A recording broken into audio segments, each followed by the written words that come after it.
Una de las cosas más importantes a la hora de hablar es finalizar dejando un buen sabor de boca. Ten en cuenta que una vez tú te hayas ido y no estés presente, lo que va a quedar en las personas que te han escuchado es eso, el cierre. Por ello, para dejar un buen cierre, la estructura ARE tiene al final una de las cosas más importantes de la propia estructura. Algo sin lo que viene antes o bien puede no ser cierto o simplemente no haber sido entendido. El final de esta estructura son las evidencias y los ejemplos. ¿Cuándo usamos evidencias? Las utilizaremos si y solo si se dan las siguientes circunstancias. Las fuentes son fiables y el debate es técnico y sobre hipótesis mesurables. Con que una de estas dos condiciones no se dé, no vamos a utilizar evidencias. No tendría sentido. Imaginemos que como evidencia traigo una fuente no fiable. Al final lo que estoy haciendo es convertirme yo en alguien no fiable. ¿Por qué? Porque lo que yo estoy diciendo es que mi forma de pensar se basa en esta evidencia. Y esta evidencia no es fiable. Si esta evidencia no es fiable, mi forma de pensar, ¿cómo va a ser? La intuición nos dice que no fiable. Por ello, si este punto falla, lo que tenemos que hacer es buscar evidencias fiables. Y si no las encontramos, bien porque no existen, bien porque no tenemos la capacidad de búsqueda, lo que tenemos que hacer es no presentar evidencias. También utilizaremos evidencias cuando el debate sea técnico o sea sobre cuestiones mesurables. Por ejemplo, tiene sentido presentar evidencias sobre el cambio climático, porque hay mucha evidencia científica, es mesurable, tiene toda la validez del mundo. Pero no tiene tanto sentido presentar evidencias en un debate, por ejemplo, sobre ética. Porque, a fin de cuentas, que Kant dijese una cosa sobre la ética y que Aristóteles dijese otra, pues ¿quién tiene más peso, Kant o Aristóteles? Yo qué sé. La ética no es algo mesurable, es un concepto sobre el que se puede filosofar y realmente se pueden llegar a ciertos puntos de acuerdo, pero todo esto se debe hacer mediante el proceso persuasivo, mediante el proceso de convencer a otra persona, porque no puedes presentar un estudio científico diciendo esta ética es la correcta. Un momento, creo que eso invalida a Kant. ¿Y qué es una fuente fiable? Pues desde luego un periódico, por ejemplo, no lo es. Los periódicos son famosos por tener grandes sesgos. Normalmente, si un periódico es relativamente serio y el estudio es más o menos veraz o contrastable, te tiene que venir la fuente de donde lo ha sacado. La Wikipedia tampoco es que sea muy de fiar o no es demasiado rigurosa. Por ello, la Wikipedia lo que tiene es arriba, si lo veis, unos numeritos que nos llevan a la referencia sobre dónde está la fuente. Siempre tenemos que acudir a la fuente original. Y desde luego, encontrar un estudio científico, aunque si bien puede ser algo un poco más fiable, tampoco es la panacea. Tenemos que comprobar que ese estudio ha pasado por todos los procesos de la fase científica, que lo ha publicado una revista que realmente tenga prestigio, que ha sido probado en diversos lugares. O si, por ejemplo, estamos hablando de encuestas, lo que tenemos que analizar es la metodología. Si la metodología es fiable, podríamos decir que nos fiamos de ese estudio. Por supuesto, ninguna persona ni ningún estudio está exento de llegar a conclusiones que no son correctas o a la equivocación.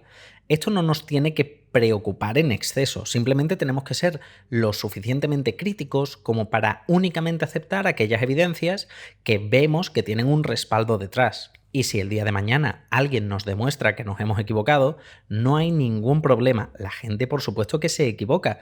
Pensadlo de la siguiente forma. Posiblemente la mayoría de vosotros no penséis ahora como pensabais con 15 años. ¿Qué es lo que ha pasado? Pues que habéis añadido nuevo conocimiento a vuestro cerebro, una nueva forma de pensar, también que han cambiado los procesos internos de vuestro pensamiento y eso os ha llevado a otra conclusión distinta. El avance es bueno y el avance solamente se puede hacer mediante este contraste. Si alguien te demuestra que tu evidencia no es válida o que hay una más válida o que tiene mayor rigurosidad, lo correcto es aceptar esta nueva evidencia. Por desgracia, hay una serie de sesgos que juegan en nuestra contra en ese sentido. Dejo por aquí los vídeos de sesgos en los que justamente tratamos este tema. ¿Y cuándo utilizaremos ejemplos? Cuando la idea sea complicada o percibamos que no ha quedado clara, cuando no tenemos evidencias o cuando el debate es sobre hipotéticos o condiciones no mesurables. Démonos cuenta de que estos requisitos no son excluyentes. Y es que En una misma estructura yo te puedo poner primero una evidencia y luego un ejemplo. La realidad es que en el método ARE nosotros podemos utilizar o bien evidencias, o bien ejemplos, o bien ambas. Veamos que esto es así. Supongamos que estamos debatiendo sobre si se debería o no intervenir el precio de la vivienda. Supongamos también que ya hemos hecho nuestra afirmación y nuestro razonamiento de rigor, para centrarnos únicamente en esta última parte. En este razonamiento nos remitiremos a la evidencia. ¿Y qué diríamos? Para avalar nuestro razonamiento tenemos al Banco Central Europeo, que en el año 2014 ya nos avisó de este problema mediante el informe de casas y cosas que hay que regular. En él se nos dice justamente eso, que la mejor forma de garantizar el acceso a la vivienda es X. No nos interesa realmente despejar X porque, a caso del ejemplo, nos da igual. Y es que para muestra, un botón. En Rubiriquia del Sur, un país claramente liberal, interventor, lo que sea, el precio de la vivienda es tan asequible que la mayoría de la población con 25 años ya tiene casa propia y apenas faltan 5 años más para pagarla. ¿Se imaginan ustedes si con 30 años ya estuviesen libres de hipoteca? Aquí hemos visto claramente cómo la parte de la evidencia nos dice de dónde hemos sacado los datos. Y en la parte del ejemplo simplemente cogemos un dato, que es un dato que nos interesa, y tratamos de exponer una situación para que la persona que tenemos delante empatice con esa situación. De no haber presentado la evidencia estaríamos cayendo en una falacia, porque estaríamos cogiendo un único caso y haciendo de ese caso una generalidad. Pero lo que estamos diciendo aquí realmente es que, sí, ese caso ocurre, ese caso es real y además hay un estudio que certifica, mediante su metodología y demás, que todo esto es cierto. Con lo que estamos cumpliendo dos funciones. Estamos por un lado siendo lógicos, creíbles, razonadores y por otro estamos persuadiendo a nuestro público. Pero, ¿cómo vamos a presentar una evidencia? Vamos a utilizar el método FFCC. Esto es, fuente, fecha, contenido, conclusión. Las dos primeras Fs se pueden cambiar de sitio, en función a lo que nos venga mejor. Básicamente esto lo que hace es que, primero diciendo la fuente y la fecha, nos ponemos en situación. ¿Quién lo dijo y cuándo lo dijo?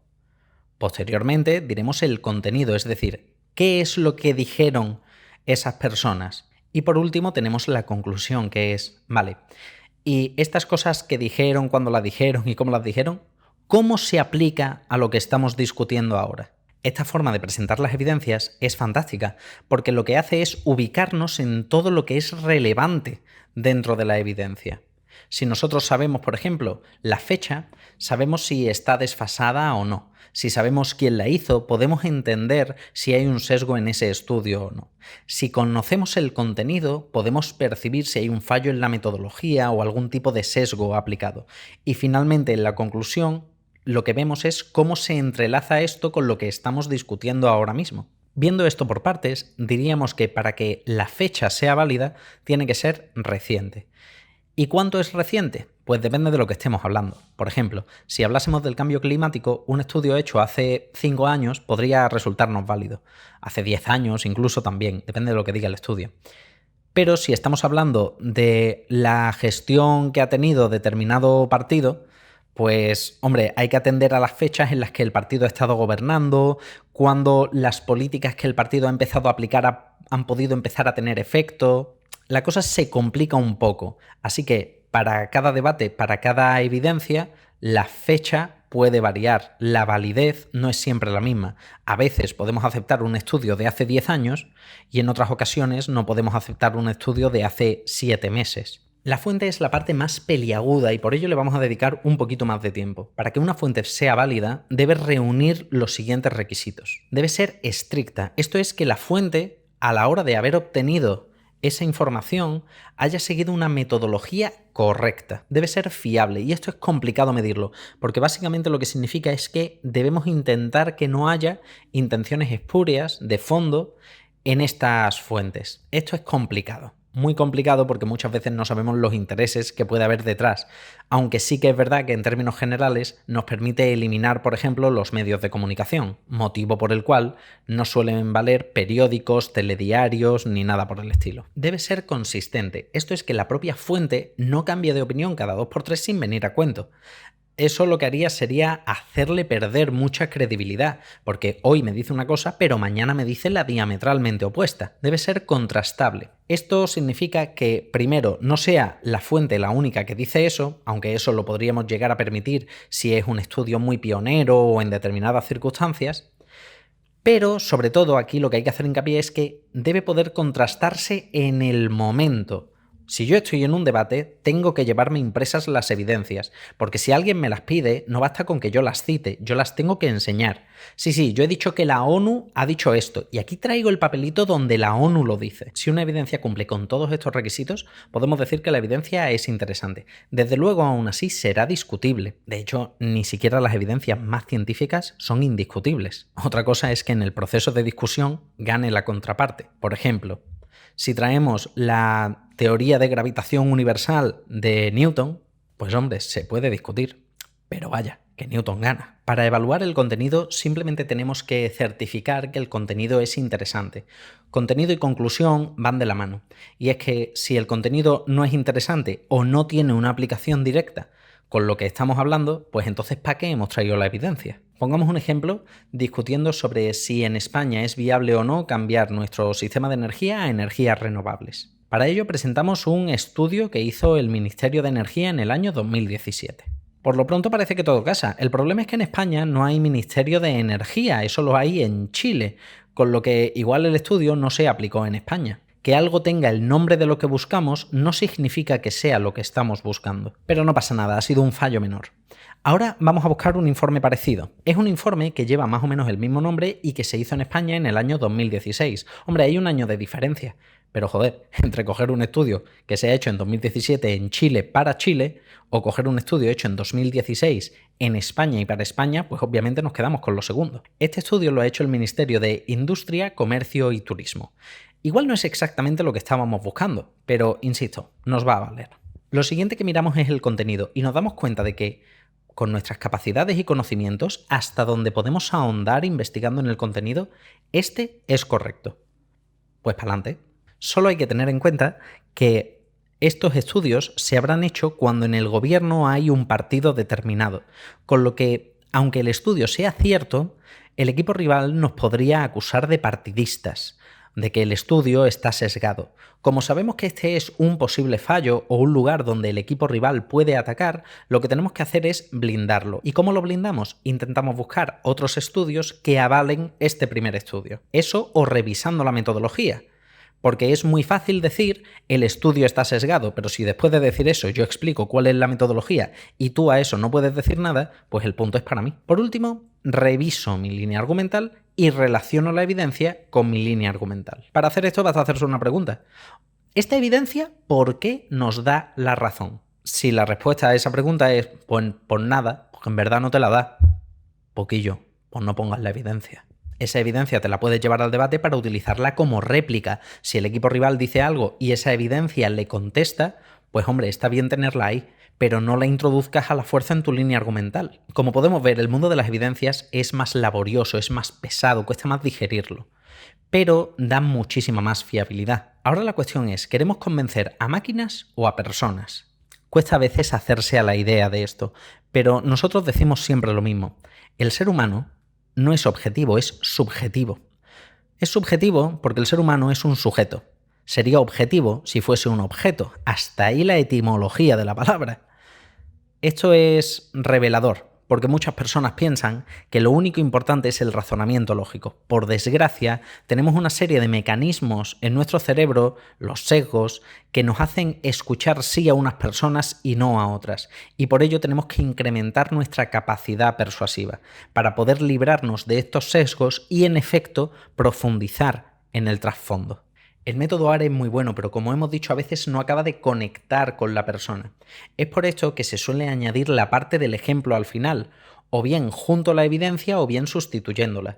Y es que los ejemplos tienen una versión más primaria y que nos hace conectar mucho mejor con determinadas partes de nuestro cerebro, para permitir así que se haga una evaluación mejor de los razonamientos. Pero por supuesto, todos los ejemplos deben cumplir ciertos requisitos para ser considerados buenos ejemplos. ¿Y qué es un buen ejemplo? Aquel que es creíble, práctico y revelador. Será creíble cuando no ataque a la suspensión de la incredulidad. Será práctico cuando sea claro y directo, vaya exactamente al punto al que queremos ir. Y será revelador como si de un chiste se tratase. Un chiste no es gracioso porque lógicamente sea gracioso, sino porque tiene algo que hace que te rías. Es un gesto más espontáneo. Los ejemplos también tienen esta virtud. No es una comunicación tan directa con la parte racional, aunque en efecto hay una parte de comunicación racional, sino que es una comunicación que intenta ir más enfocada a las emociones, a lo que las personas están percibiendo de eso. En este sentido diremos que un ejemplo debe crear sensaciones. El peor pecado de un ejemplo es que sea inocuo para el oyente, que cuando lo escuche, emocionalmente, ni plin. Y con esto ya estaría el método ARE. Desde luego, igual que en vídeos anteriores, lo que hemos estipulado en este vídeo son ejemplos de cómo utilizar las evidencias. Este mundo es muchísimo más amplio de lo que vemos, pero como primer acercamiento, esto nos debería valer. Ya veremos que en determinadas ocasiones la evidencia se puede presentar de otra manera, las condiciones que puede reunir una evidencia pueden ser otras distintas, el estudio se puede hacer in situ, incluso los propios ejemplos podrían no quedar claros al principio para potenciar el proceso revelador, pero estas son cuestiones más complejas que se van estudiando más adelante. Por lo pronto os pregunto, ¿habéis visto claro el método ARE? ¿Qué ejemplos habríais utilizado para ilustrar cada una de las partes? Para cualquier otro comentario o duda, escribidlo por el grupo o dejadlo abajo en la cajita de comentarios. Este vídeo ya se acaba, pero nosotros continuamos con las clases. Un abrazo y muchas gracias.